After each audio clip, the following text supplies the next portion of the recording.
he wasn't going to let it go. Since that day, Karnassus has become the world's most famous ultramarathoner. An ultramarathon is any race longer than a marathon's 26 miles. He's earned major sponsorships and brought ultramarathoning, previously a fringe event, into the mainstream.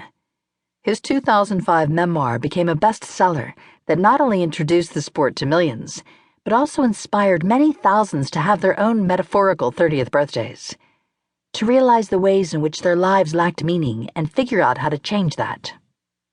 Before he published his book, Karnassus had a hard time explaining his favorite pastime. He notes, "Whenever I tell people that I've run 100 miles at a clip, they inevitably ask two questions. The first is, how can you do that? The second, and much harder to answer, is, why?" Karnassus's extreme running has brought him fame and fortune and made him a hero to runners and non-runners alike.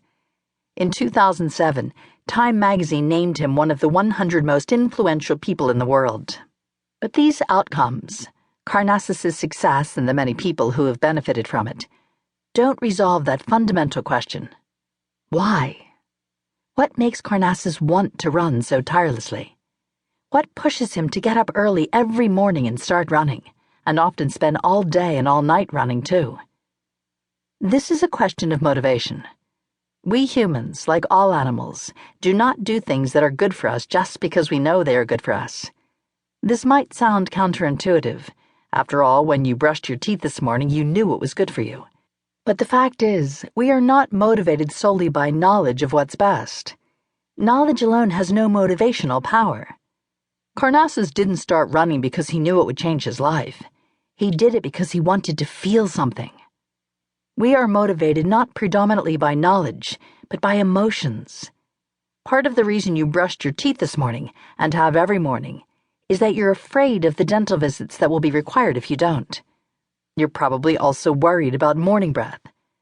Emotions like fear and anxiety compel us to behave in ways that knowledge, on its own, cannot. In the case of Karnassus and every other person who sacrifices something, anything, to work hard towards some uncertain accomplishment, the motivation comes from one emotion in particular. It's the emotion that motivates us to do all the things we do to become the kind of person we want to be. We choose work over play. We neglect friendships and relationships, and we give up easy pleasures, from drinking beer and playing video games to watching TV, because we want to feel more than simple pleasure. We want to feel pride. In the Western part of the world, people have known for a long time that pride is important. It's something that almost all of us North Americans quite explicitly care about, a lot.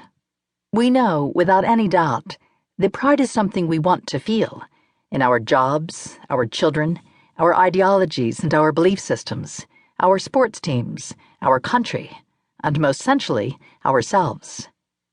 But the question of whether humans everywhere feel this way, whether pride and the drive to attain it is a universal human experience, has become a topic of scientific inquiry only within the past decade.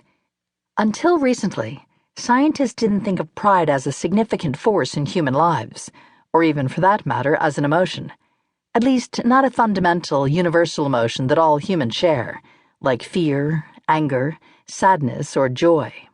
In fact, for a long time, scientists didn't think much about pride at all. Yet this question of whether pride is universal has profound implications. If pride is experienced by people in certain cultures only, it would mean that pride is not a fundamental part of human nature, but is socially constructed, a product of those cultures where it exists. It would mean that the feeling that drove Dean Karnassus to become an all-night runner, and that drives so many of us to work our hardest at whatever it is we care most about, is something imposed from the outside, by parents, teachers, friends, and coworkers, not something that's part and parcel of our species' internal innate biological system. If, however, pride is an intrinsic human emotion felt by people in every culture on our planet, then pride is a part of our biological makeup, our genetic heritage, part of our human nature.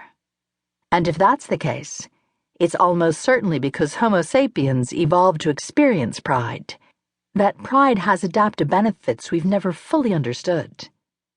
As a result, answering this question, the question of whether pride